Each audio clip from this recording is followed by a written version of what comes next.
Quando os operários ergueram o último sarrafo da casa antiga, o chão deu uma língua de poeira que cheirava a mofo e verniz velho.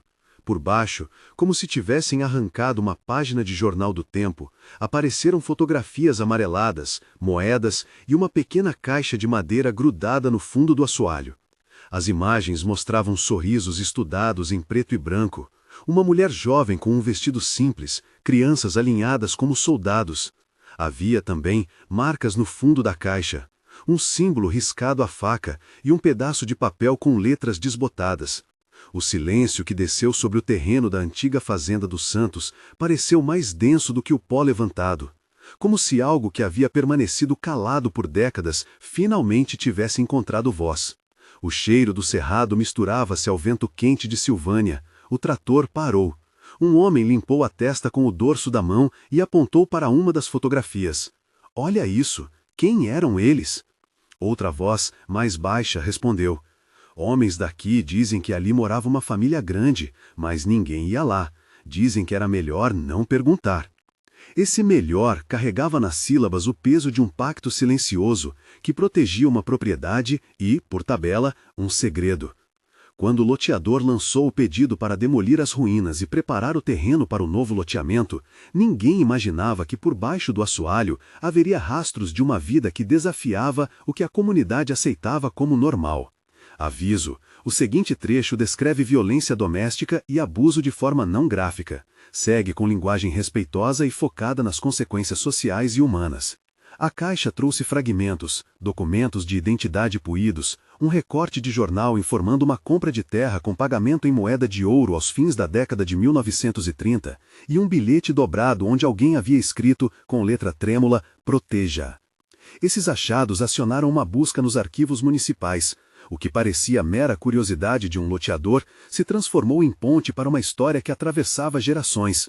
A história de Maria Conceição, recolhida aos 16 anos por um homem que veio ao sertão com ouro, e a história do silêncio que manteve aquela casa inteira presa a regras próprias. Se essa mensagem está falando com você, fica comigo até o final, e, se quiser, deixe nos comentários onde está assistindo. A história que vamos contar atravessa décadas, fala de medo e coragem, e mostra por que o que está enterrado sob o assoalho de uma casa antiga precisa ser escavado não só com paz, mas com a memória coletiva.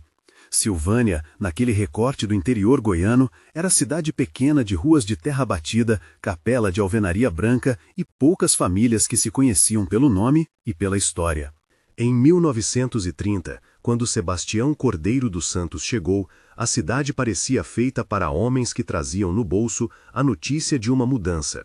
Novas estradas, um leque de roças, o progresso que passava por cima da simplicidade local. Sebastião veio de carroça, com malas, um olhar que os mais velhos descreviam como sério e decidido, e uma mala impensável, ouro em moedas observadas por alguns como sinal de fortuna e por outros como sinal de perigo. A casa que ele mandou erguer à beira de um pequeno riacho não era simples. Do lado de fora, janelas amplas e sacadas prometiam hospitalidade. Por dentro, 3 andares e um porão que a família insistia em chamar apenas de depósito. Portas grossas, cadeados instalados de dentro para fora, caminhos fechados, tudo desenhado para autoproteção. Mas a proteção que se buscava era, na verdade, um isolamento calculado. Estradas esburacadas que só se tornavam transitáveis em dias de bonança. Poços plantados como marcos de propriedade, porteiros e trabalhadores alinhados por uma mistura de medo e dependência econômica, assim se sustentava o controle. A chegada de Maria Conceição foi contada depois por vizinhos com olhos que hesitavam entre a curiosidade e a vergonha. Órfã, trazida com promessas de abrigo, proteção e uma vida que parecia nova, Maria era uma menina de estranheza e doçura. Fotografias recém-encontradas mostravam-na sentada ao lado de Sebastião num banco de madeira, em outras segurando um bebê. Em pouco tempo, a casa encheu de risos aparentes, lenços e roupas limpas, alimentos que enchiam a despensa. A prosperidade visível, o lado que o ouro poderia comprar, disfarçava as grades invisíveis que começavam a moldar o cotidiano.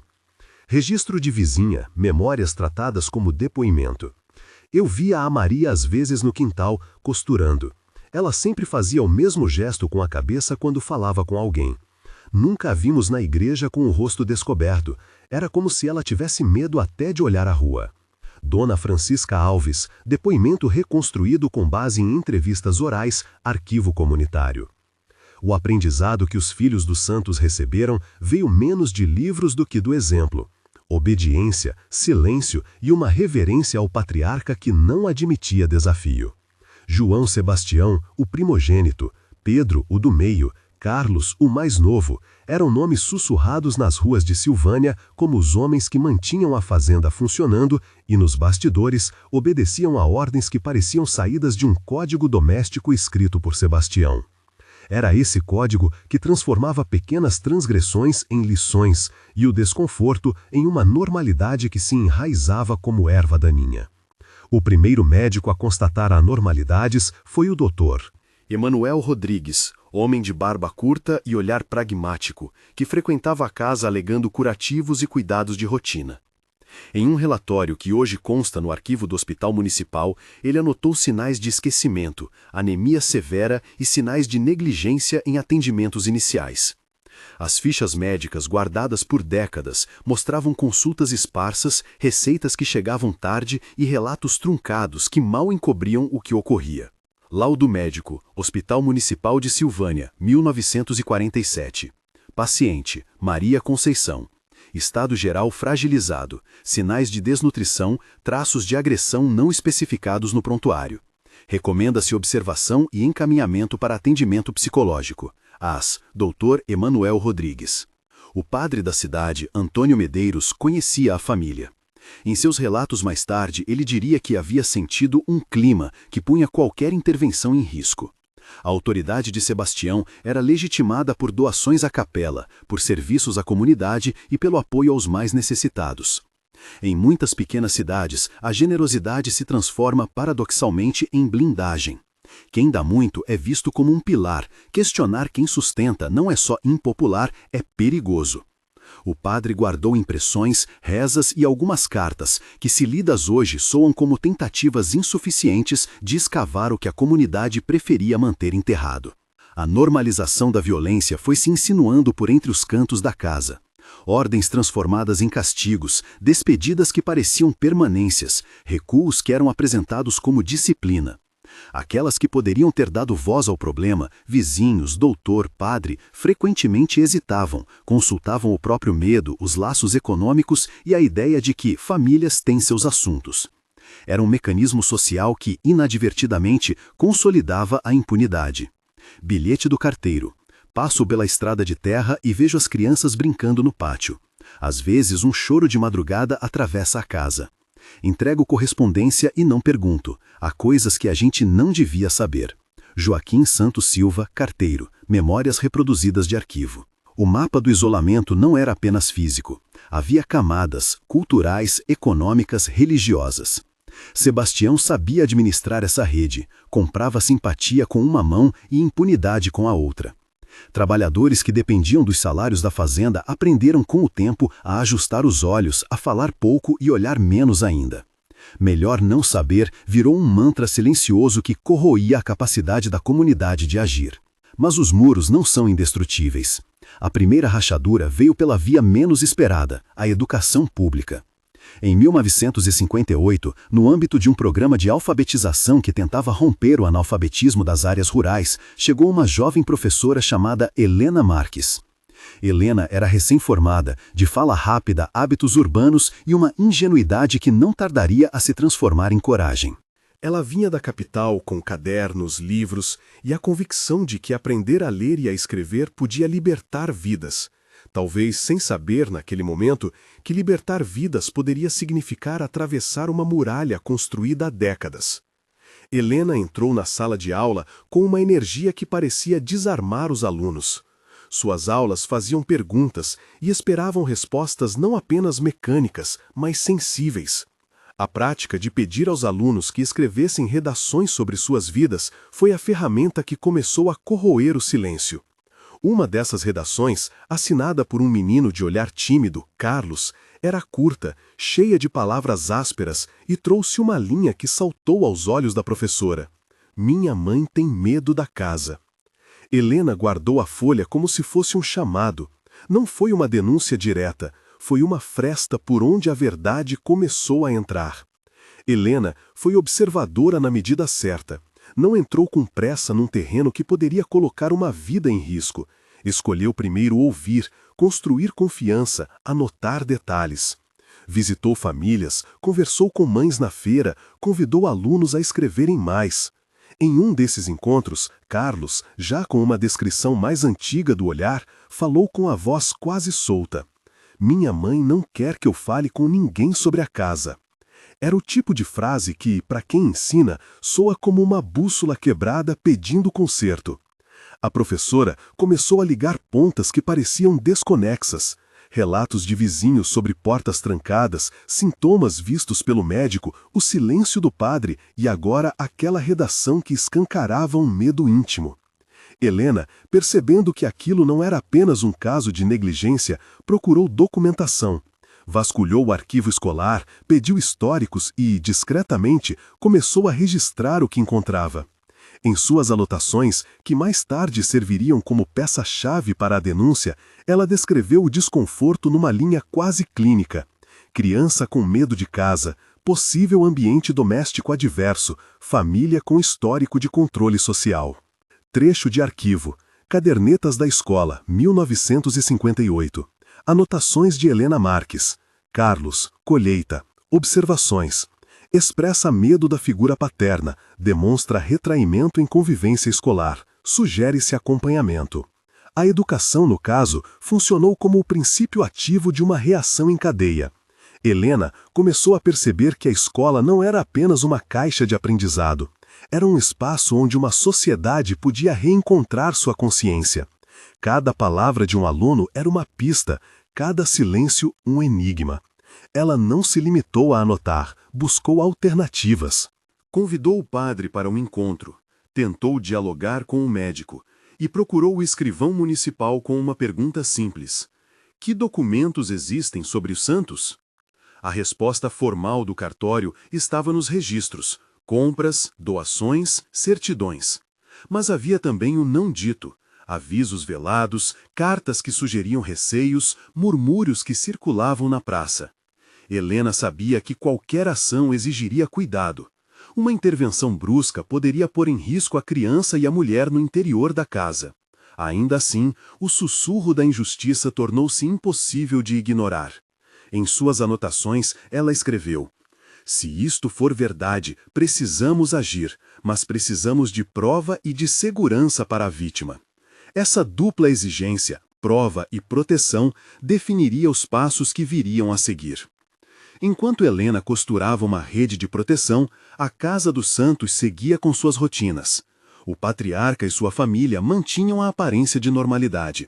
Lavouras bem cuidadas, festas ocasionais com convidados da cidade, doações para a capela. As aparências, contudo, escondiam um funcionamento interno que já era objeto de rumores. E se para alguns a palavra rumor soava fraca, para outros era sintoma de um medo que precisava de validação concreta para romper a barreira da incredulidade. A narrativa da família era contada em dois registros paralelos, o público e o privado. No espaço público, Sebastião era o provedor. No privado, havia práticas de controle que definiam os passos e as faltas. A casa, cujo assoalho havia guardado fotografias por décadas, funcionava como um sistema fechado. Quem saía, se saía, não voltava sem explicações. Quem entrava precisava se alinhar aos códigos. Esse sistema foi sendo urdido ao longo das décadas, alimentado por silêncio e pelo prestígio material que sustentava uma esfera de poder local. Para entender o alcance desse poder, é preciso olhar para a economia da região. A fazenda não era apenas lar, era ponto de apoio para trabalhadores sazonais, para trocas de gado, para empréstimos. Quando uma família controla a economia local, ela controla também as possibilidades de quem depende dela. O arrepio do medo que corria pelas ruas de Silvânia tinha na economia sua mola mestra. Denunciar era arriscar perder emprego, favores, a mesa posta em dias de secas. Sebastião conhecia isso como poucos e fazia valê-lo. Mas o tempo tem maneiras imprevisíveis de abrir frestas onde tudo parece selado. A presença de Helena na escola fez o que uma única voz bem posicionada pode fazer. Transformou suspeita em investigação. A professora, ciente de seus limites, passou a mapear situações e a articular formas de apoio. Em uma tarde quente, ela pediu a Carlos para participar de um grupo de leitura após a aula. Uma intenção aparentemente simples que escondia um projeto de observação e de formação de laços de confiança. Carlos entrou no grupo com a expressão de quem carrega uma dívida de silêncio. Nas páginas dos livros, Helena encontrou um ponto de enlace para suas perguntas. Ele desenhava a fazenda em rabiscos, desenhava portas, pequenas janelas e um porão escuro que ele rotulava com palavras embaralhadas. Em suas conversas com a professora, havia hesitações, frases interrompidas, olhos que buscavam o chão. Em uma dessas conversas, Helena fez uma pergunta direta, mas contida. Você sente medo em casa? E, quase como se um tumor de palavras tivesse encontrado um corte, Carlos falou. Helena, você pode me contar o que acontece se quiser. Carlos, minha mãe, ela não sai nunca. Ela só me pede que prometa que eu não vou contar nada. Helena, prometer não é o mesmo que silêncio. Prometer pode ser proteção. Você confia em mim? Carlos, eu confio. O que viria depois dessa confiança não foi imediata. Helena sabia da necessidade de cuidado e também do fio fino que separa a vida de um escândalo e a vida de uma condenação. Ela começou a coletar mais elementos, a anotar horários, a tentar uma aliança com o médico e a espreitar a possibilidade de apoio policial, mas sem expor Carlos até que houvesse segurança para dizer a verdade em voz alta. Enquanto isso, o tempo correu com sua insistência. As fotografias no assoalho da velha casa permaneceram no depósito municipal, uma prova silenciosa que esperava por olhos capazes de ler mais do que imagens. Alguns moradores passaram a visitar o que restava da fazenda, sussurrando sobre fantasmas sociais e sobre um passado que teimava em voltar. Os rumores, antes úteis ao silêncio, começaram a fermentar uma curiosidade pública que precisava, porém, ser construída com responsabilidade. Ao mapear a geografia do isolamento, Helena também percebeu o papel da comunidade. A igreja, o mercado, o cartório, o hospital, todos mantinham uma parcela de responsabilidade. Alguns hesitavam em falar, outros, ao falar, tinham suas vozes afogadas por interesses. A professora escreveu em seus cadernos: não é só uma casa, é um circuito. Para desmontá-lo, precisamos de uma equipe.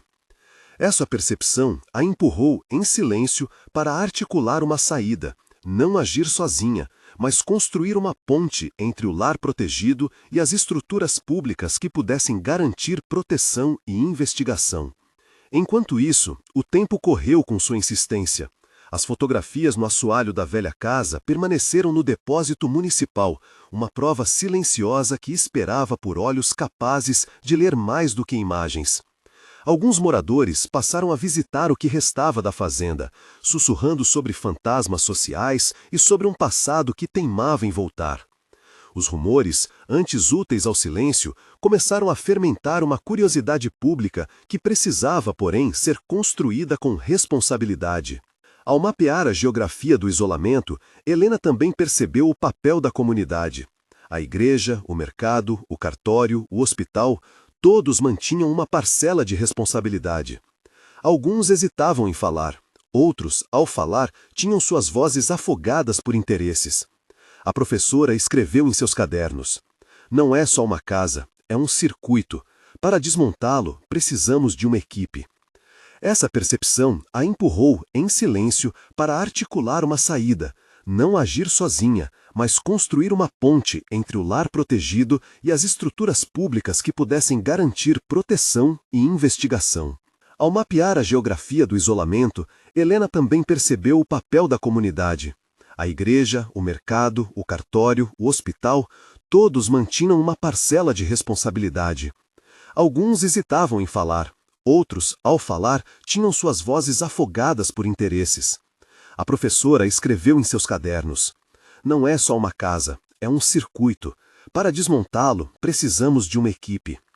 Essa percepção a empurrou, em silêncio, para articular uma saída. Não agir sozinha, mas construir uma ponte entre o lar protegido e as estruturas públicas que pudessem garantir proteção e investigação. A decisão de Helena, tomada em noites de anotações e pequenas consultas com o médico, fez com que ela começasse a tecer discretamente uma rede que incluía o escrivão, o delegado e algumas mulheres da cidade que pudessem abrigar uma pessoa em risco. A ação precisava de sutileza, estratégia e, acima de tudo, provas que não dependessem apenas de confissões vulneráveis. Era uma operação que se pareceria menos com um resgate cinematográfico e mais com uma sequência de passos calculados, cheios de esperanças e perigos. Enquanto Helena planejava, a Casa dos Santos seguia sua rotina imutável, inconsciente ou indiferente ao fato de que uma professora numa escola rural começava a desmontar seus silêncios. A tensão entre o querer e o poder, entre a coragem e o medo, ganhava corpo. Por um lado, havia uma mulher que se movia com a paciência das coisas que sabem que podem ser desfeitas. Por outro, um sistema que ainda acreditava poder permanecer inabalável. Em um dos fichários que Helena guardou, há uma nota que testemunha seu estado de espírito naquele momento. Proteger Maria, proteger Carlos, reunir provas, não expor sem segurança. Não era só uma lista. Era um compromisso ético que transformava a educação em ferramenta de justiça social.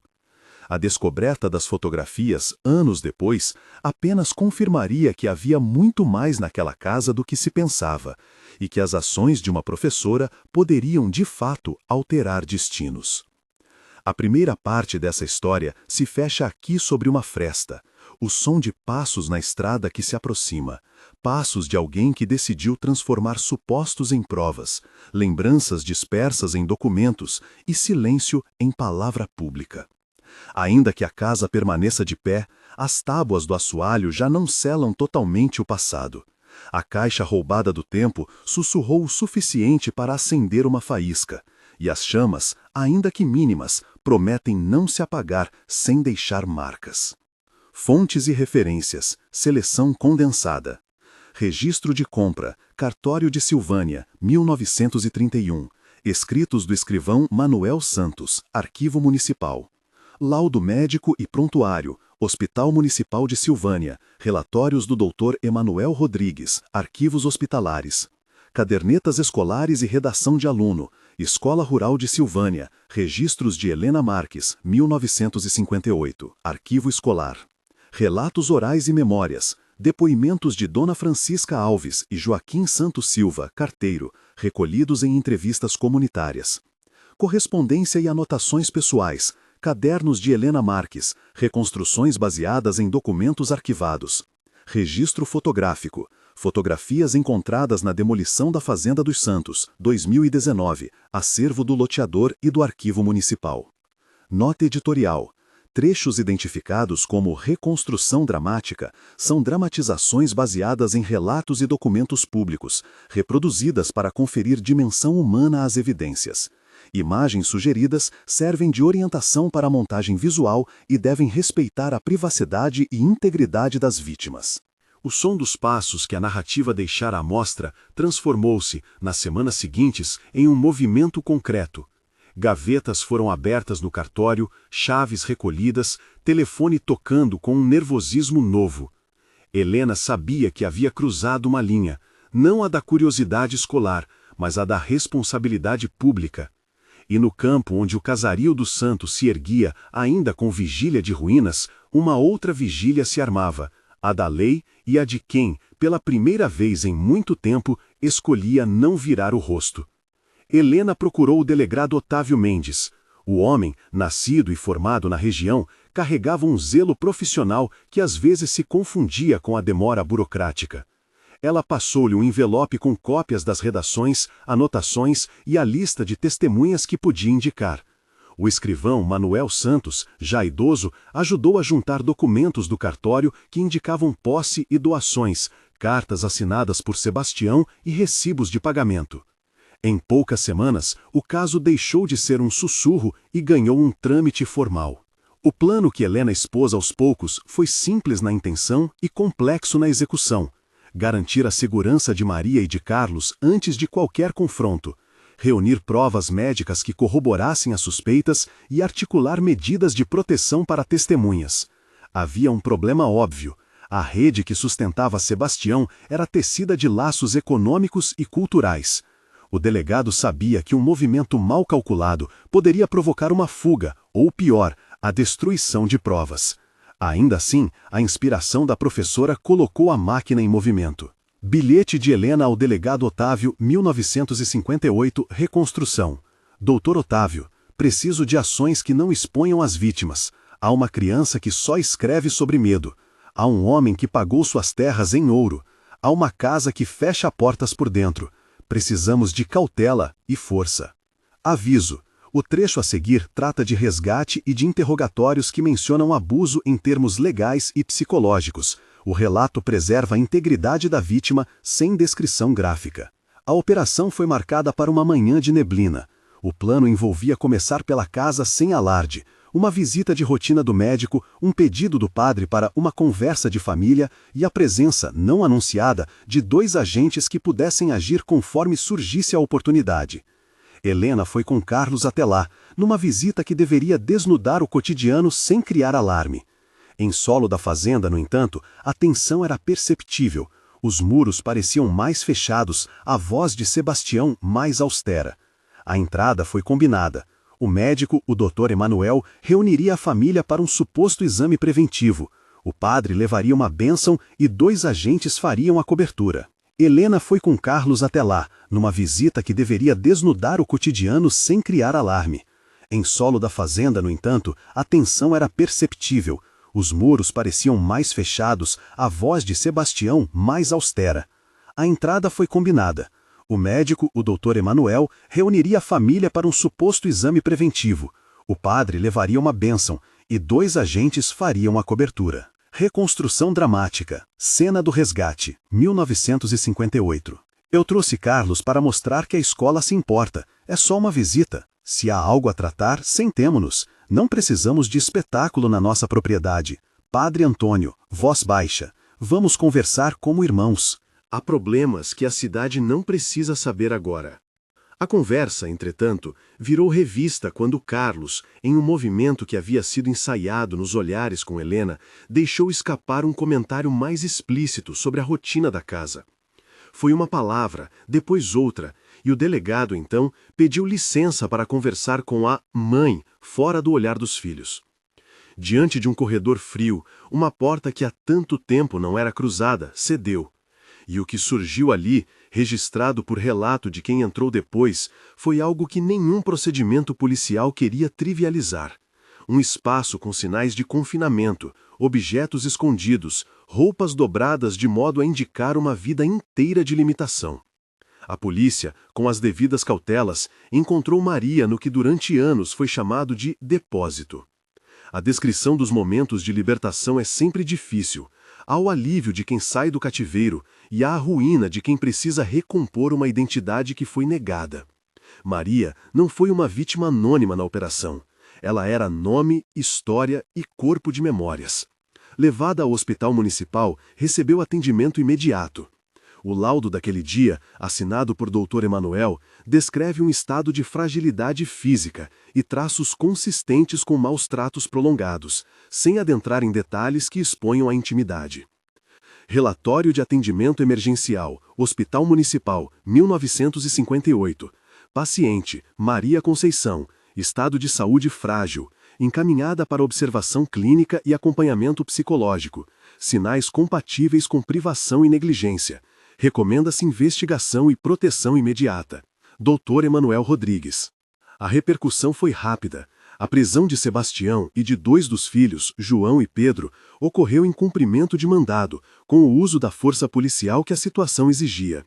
Carlos, o filho mais novo, foi ouvido como testemunha e, na contramão do que poderia se esperar em um lugar que o ensinara ao silêncio, escolheu falar. A cidade, que até então pactuara com um pacto de silêncio, viu desmoronar, em poucas semanas, a fachada de normalidade. A casa ficou sob escolta e depois sob registro judicial. O processo que veio a seguir teve fases: inquérito policial, coleta de depoimentos, laudos médicos, audiência de custódia e, por fim, o julgamento. Nos corredores do fórum, a comunidade assistia a um espetáculo que misturava vergonha, alívio e curiosidade. O padre Antônio compareceu como testemunha de caráter. Dr. Emanuel apresentou laudos. Helena explicou suas anotações e a redação de Carlos.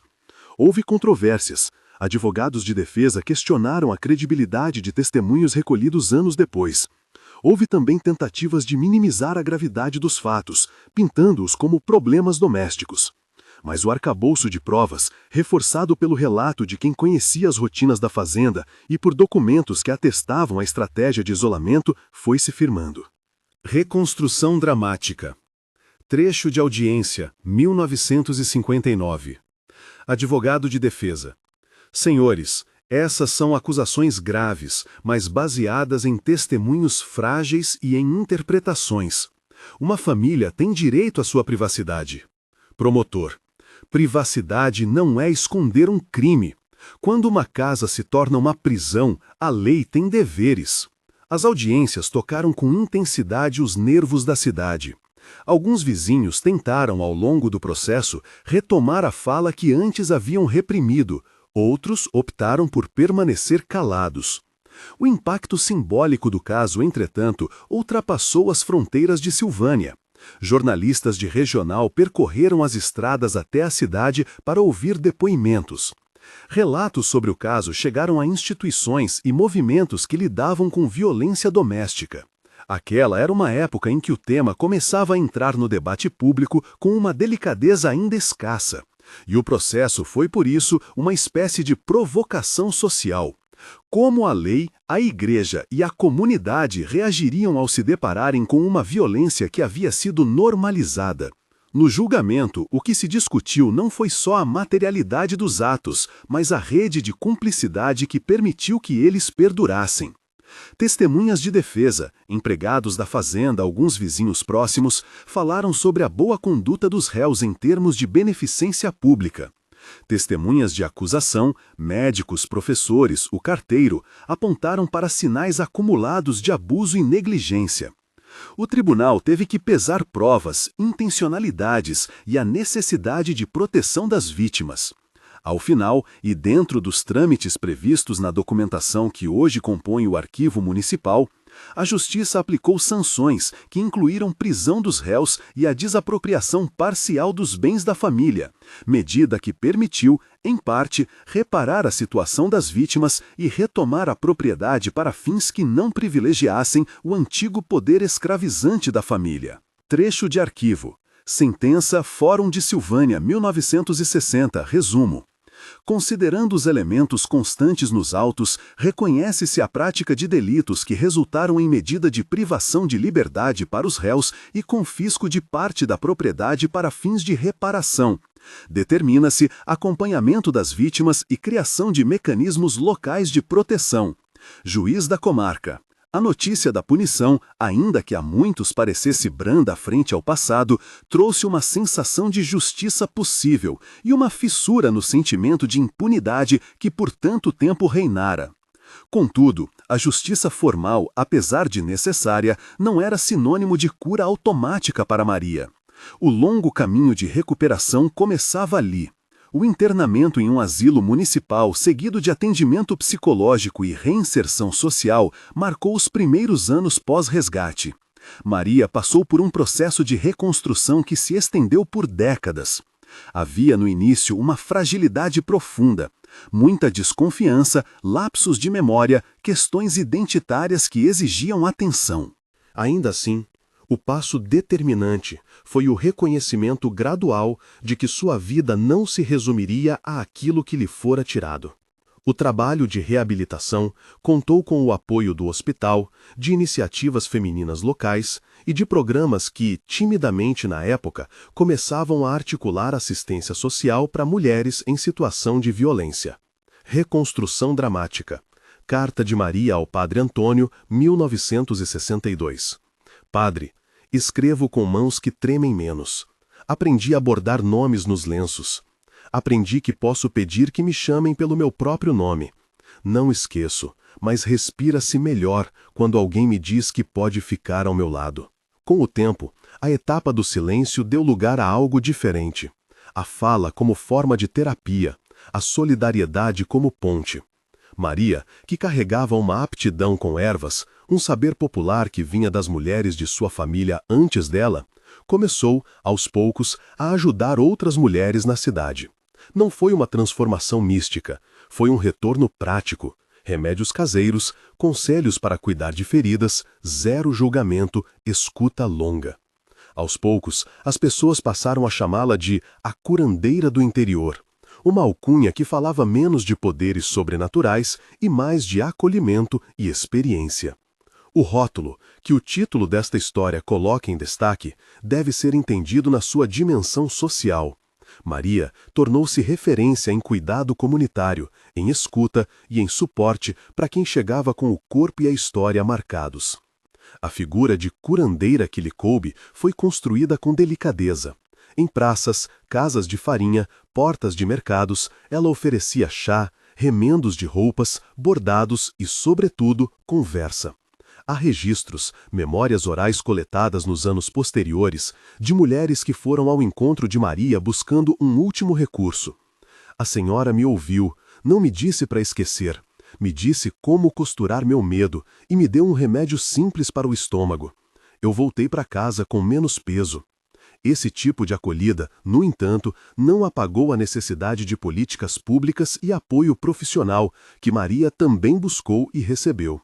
Trecho de arquivo. Entrevista com assistente social, reconstrução analítica. O trabalho de Maria não substituiu o acompanhamento clínico, mas funcionou como complemento culturalmente relevante. Sua presença ajudou na reinserção social e na quebra de estigma. Ao longo das décadas, a cidade de Silvânia mudou. Novas estradas, projetos de irrigação e o avanço de políticas públicas transformaram o mapa econômico. A antiga fazenda dos Santos, entretanto, permaneceu como um marco incômodo. Parte propriedade rural, parte lembrança de uma violência que preferia o silêncio.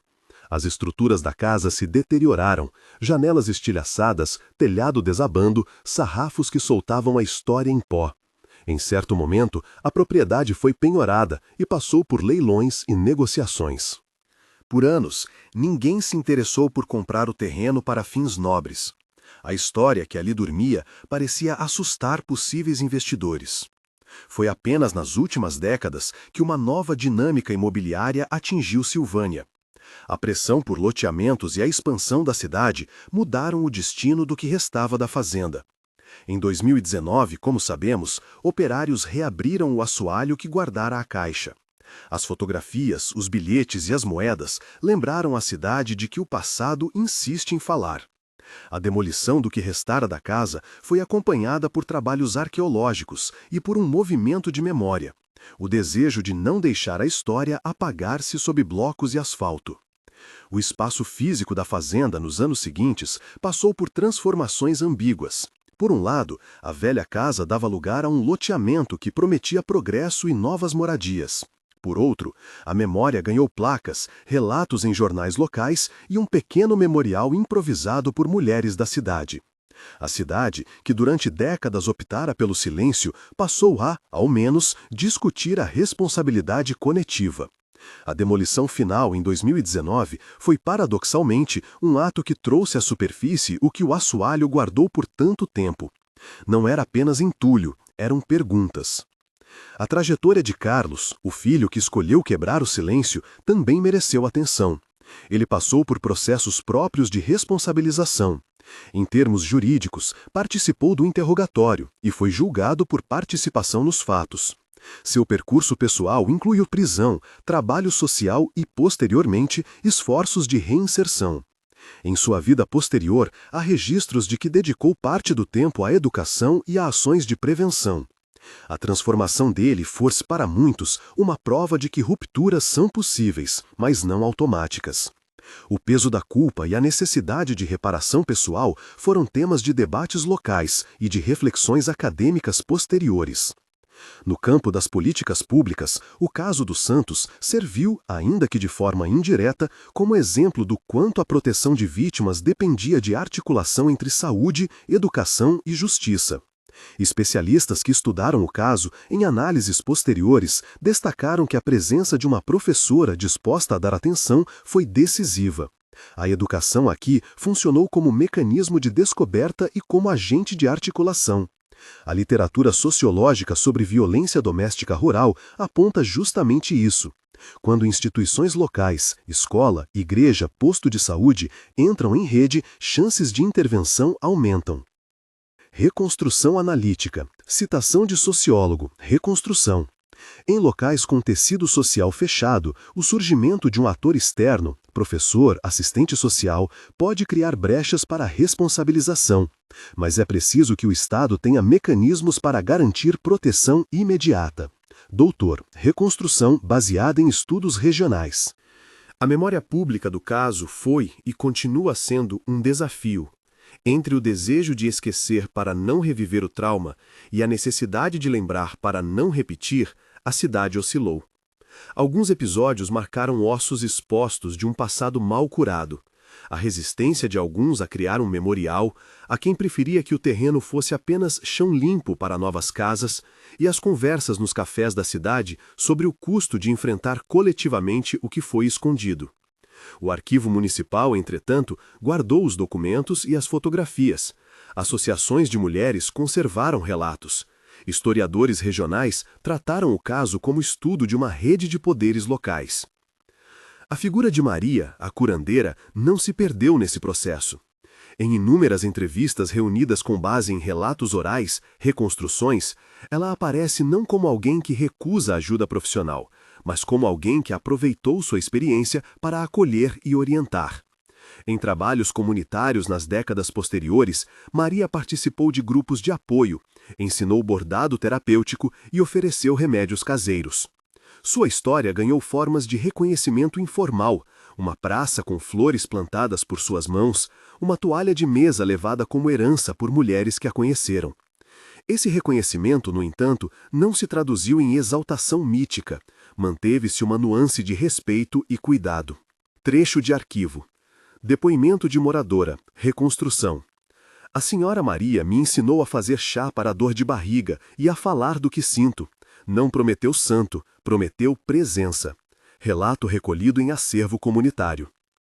Anos depois do processo, quando pesquisadores e jornalistas voltaram sua atenção para Silvânia, emergiu um debate sobre responsabilidade coletiva que extrapolou o caso específico. Como as estruturas locais podem perpetuar violência? Como transformar o conhecimento do fato em políticas preventivas? Como garantir apoio às vítimas? Essas perguntas viraram pauta em seminários regionais e em iniciativas de formação, muitas das quais citavam a atuação inicial de Helena como exemplo de coragem e estratégia. No campo jurídico, o caso fez parte de relatórios que buscavam mapear lacunas na proteção a vítimas em áreas rurais, dificuldade de acesso a delegacias, a distância até centros de assistência, o medo de retaliação econômica. Recomendações surgiram: criar núcleos de atendimento multidisciplinar, capacitar professores para identificar sinais e articular rede de apoio com sigilo e proteção. Essas recomendações, em alguns pontos, foram implementadas em políticas estaduais e municipais posteriores. O peso simbólico do loteamento que hoje ocupa parte do antigo terreno dos Santos oferece uma lição difícil. No espaço das novas casas, calçadas, postes, crianças que correm, a marca do passado insiste como inquietação. Placas discretas lembram que ali havia vidas marcadas. O debate público que se instalou nesses anos recentes trata sobretudo da necessidade de transformar lembrança em aprendizado, não apenas para punir, mas para prevenir. A memória, quando civilizada pela justiça, tem este papel: ensinar. No plano individual, Maria viveu até idades avançadas. Seus últimos anos foram marcados por um reconhecimento modesto, não o das manchetes, mas o do calor humano. Visitas de ex-alunas de Helena, de mulheres que ela ajudou, de trabalhadores do centro social que organizaram um pequeno evento em sua homenagem. Em entrevistas tardias, ela falava pouco sobre o que havia acontecido, preferindo comentar sobre o que havia encontrado na estrada de vida. Aprendi que a mão que cura não precisa julgar, ela precisa cuidar, costumava dizer em frases que hoje são citadas como síntese de sua postura. A cidade, por sua vez, teve que aprender a conviver com contradições. O orgulho de ter lidado com uma situação que já fora encoberta pela cumplicidade e a frustração por ter demorado tanto tempo. Lições práticas emergiram, importância da denúncia, da proteção efetiva, da qualificação de agentes locais para lidar com questões sensíveis. Em registros educativos, a história da fazenda passou a ser usada, com cautela, como estudo de caso em cursos de formação de professores e agentes comunitários. Em 2019, quando a caixa foi aberta e as fotografias vieram à luz, a cidade foi surpreendida por uma linguagem visual do passado. As imagens, amareladas, trouxeram um rosto antigo de Maria, crianças com roupas que pareciam de outra vida, moedas que lembravam a origem de um poder econômico. A repercussão ajudou a reacender discussões sobre memória e reparação. Em seminários locais e em rodas de conversa promovidas por ONGs, o caso passou a ser revisto com lentes contemporâneas, as de direitos humanos e de proteção integral.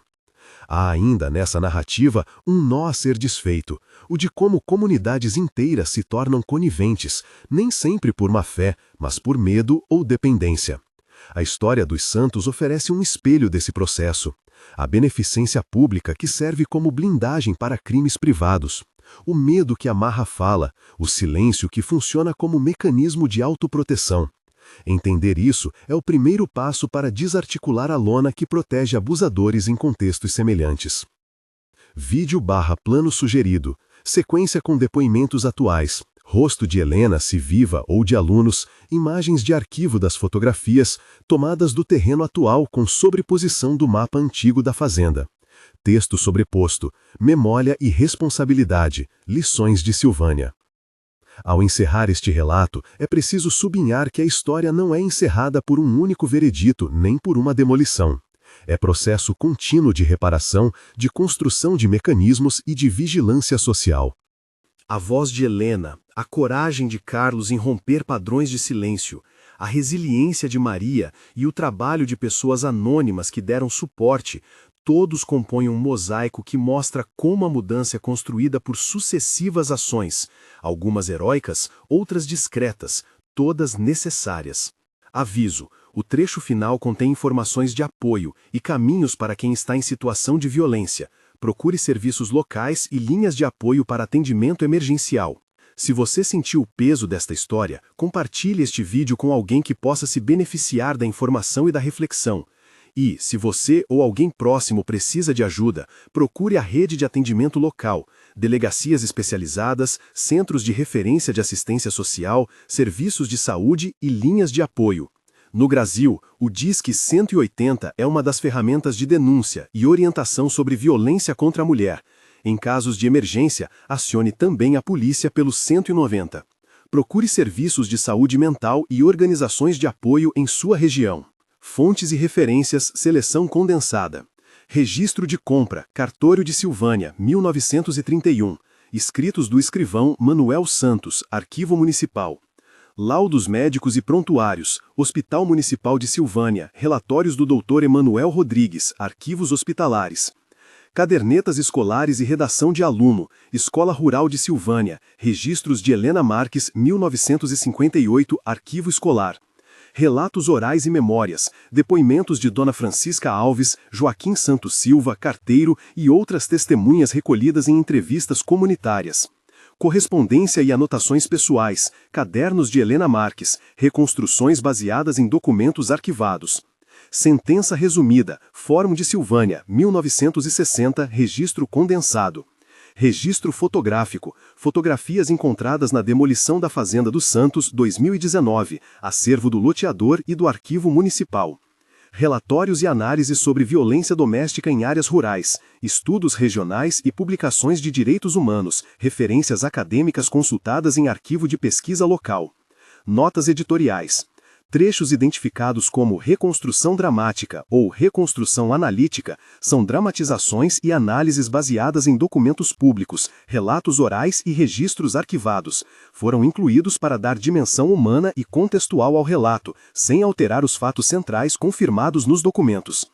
Imagens sugeridas ao longo do roteiro servem de orientação para a montagem visual e devem respeitar a privacidade das vítimas e dos sobreviventes. Evite o uso de imagens identificáveis sem consentimento. A narrativa procurou preservar a dignidade das vítimas e respeitar limites éticos na descrição de eventos traumáticos. Termos médicos e jurídicos foram utilizados com explicações sucintas para a clareza do público geral. Imagem, plano final sugerido. Plano amplo do terreno atual ao entardecer, fade para as fotografias amareladas sendo colocadas em uma mesa, corte final para uma placa do memorial improvisado com uma frase sobre responsabilidade coletiva. Tela preta com CTA final. Compartilhe essa história, informe-se, apoie.